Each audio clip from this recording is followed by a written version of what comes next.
culture, commodifying the body, and that's what you'll be covering for this coming week. But you're also working on your media projects, and regarding that, I've included in this unit a article called Objectification, which gives you a good sample of one way to analyze articles. And in that article, as you'll see, the author looks at different advertisements, and so you could use that as kind of a model, and also just like one other way to give you some ideas about how to go about doing this. And I think he does a really good job, so I thought that might be helpful for you.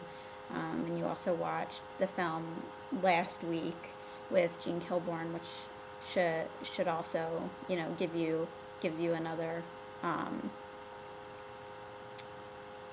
way of thinking about analyzing text. And granted, they both do look at advertisements, but you could obviously be looking at anything. You could be looking at an object like a toy, but you want to look at the way the thing is presented, who it's presented to, and even when it's presented. So if you're looking at a television advertisement, and up here I have print ads, but they also come in television advertisements, and I have two different versions. I have Dr. Pepper Diet, and I have Dr. Pepper 10. And I want you to think about whatever it is that you choose. If it's something that shows up on television, maybe, when in the day, it shows up. Does it show up in the middle of the day when most likely the marketers are going to be assuming that women are going to be at home watching? Even if it's a television show, is that going to be marketed towards women? So, is this more likely to show up during the day, or during a soap opera, or during a sitcom that's marketed towards women? And when is this going to show up? Is this going to show up during a sports game, that kind of thing? So when during the day, what type of show is it going to show up during, or what is the content of the show you're looking at? Who are they marketing towards, and why, and what is that saying? So right, what does this Diet Dr. Pepper say to the consumer that this Dr. Pepper doesn't say, and vice versa? So they're both diets, but one is for a specific market, as is the other one. This one is for women and this one is for men. Why are there two different consumer products in this case? Who benefits from that, and what does it reinforce? So those are the kinds of things that I want you to really pull apart and analyze. And of course, in this case, I'm only even getting to gender, but when you're looking at television shows, when you're looking at advertisements that have bodies in them, talk about race, talk about nation, talk about the colors that you see, the abilities that you see, the ages that you see, and what that is reinforcing. So hopefully that gets you started thinking about it a little more. And look at that objectification article also. Okay. You could also take a historical perspective, looking at a current kind of show or advertisement versus an older, more original one, and talk about the differences and how those messages are different, and how the segmentation of the market was different. And if you did want to do this, you would want to use one of our articles about how consumer culture formed and how it now targets women as consumers. So that's just another way that you could approach this, and you don't have to approach it that way, but if you wanted to, you could. Or you could do it for one of them. So within this section, we're talking about globalization and transnational industry in regards to consumer beauty culture. So I just want to quickly talk about what that is so that you're going in this informed. For those of you who don't know, globalization, you can think about it as our world without walls, essentially. So while we still have these very structured ideas about nation, we also have a world that is in a way nationless via transnational industries. And on the left, you see all of these images that have very specific meanings to all of you. You immediately know what they are, what they signify, who uses them, why, where, when, right? They have meanings about race and about class and about gender, and these images exist globally. So transnational industry has essentially taken Western culture and transnationalized it. And what I want you to think about as you're reading is how that has impacted nation, how it's impacted gender, and how it has impacted race, and how we think about those things. Because often we think about any one of those things as homogenous, as, you know, globally the same. And just because these transnational industries exist globally, does that mean that they are the same?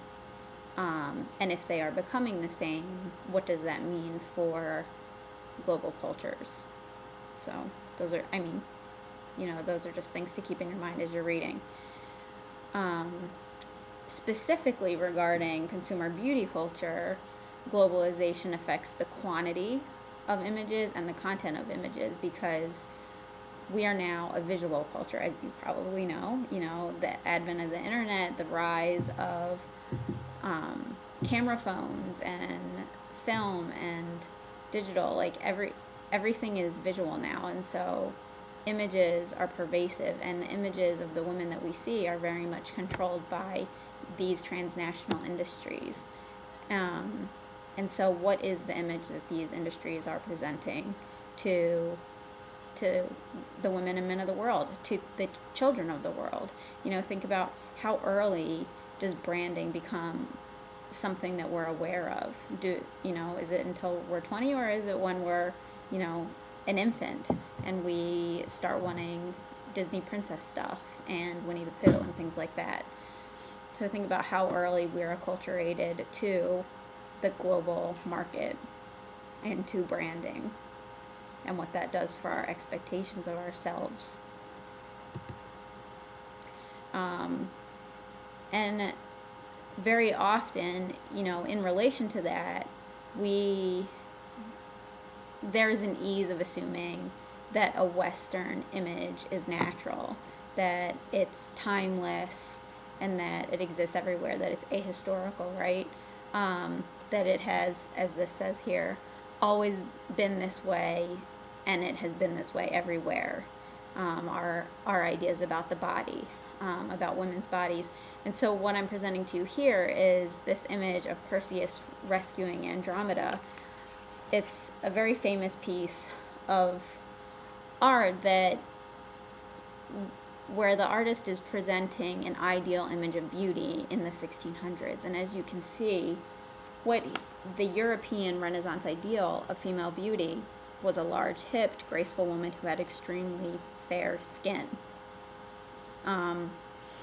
And fair skin among Northern Europeans at the time signified a sheltered interior life, and brown skin signaled outdoor labor. The fairer the skin, the more genteel and more aristocratic one could be assumed to be. So when Europeans traveled and encountered people who had darker skin, they assumed based on their own cultural perceptions of beauty, they interpreted what they saw as less than them. And this was the beginning of modern racism beginning to take place. But in relation to that, Europeans developed a hierarchy of beauty. So this image of fair white skin was the most prized, and any other class and race of cultures were viewed as less desirable and less attractive. The exemption to the rule, which actually still continues to exist today, was the exoticized woman who was considered unbridled sexually, and very interesting and magical kind of. But really, in general, this was the ideal woman. And you can see that our ideal Western image is not this anymore. this woman would be considered fat or unattractive and too pale. Hence, we have tanning salons everywhere, right? We tan before we go on vacation so that no one sees us if we are this pale, in swimsuits, looking so pale. And the beauty, and you want to think about how the beauty industry capitalizes on such expectations, right? By offering products like tanning, like that will help women to appear more like the ideal. And so we're able to consume beauty. And this is the commodification of the body. This is where women's bodies become commodities, things that we can buy. You can think about any kind of beauty product in relation to this, things that we can buy in order for our bodies to be appropriately beautiful. And the ideal body is this. And this ideal body is expected to exist globally as a result of globalization. And this is not to say that there aren't any other beauty ideals, but generally. And when you get to the Barbie reading, you'll really see this existing.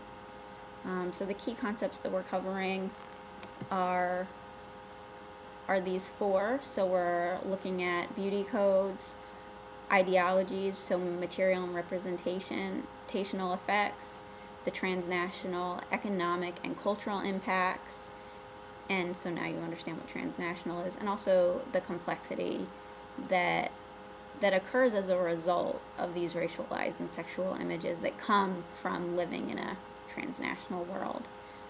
If you have any questions, of course, email me or make a post, and I look forward to hearing what you have to say.